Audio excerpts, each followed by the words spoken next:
Sanki məqsəd iki gənci evləndirmək yox, kimin daha bahalı məclis qurduğunu nümayiş etdirməkdir. 50 ilini toylara aparıcılıq eləmişəm. Amma bugün bu toylara baxanda israfçılıq çox genişdir. Adı var, bir söz deyim sizə, dekorasiyalar.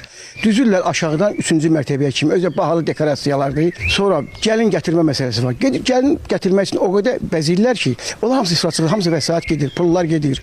Məsələn, şimdi toylara gedirsən, toylarda keçmiş dövrlərdə bir aşı olardı. İndi 15 də, 20 də müğənni gətirirlər.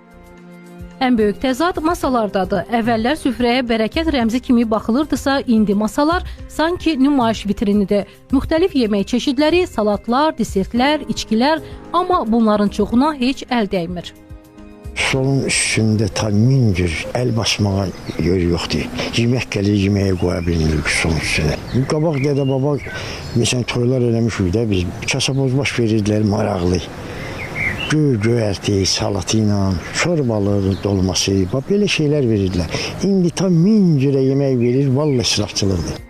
Bizim ta qədimidən bizə gəlib çıxan toy adətlərimizin dərin mənaları var.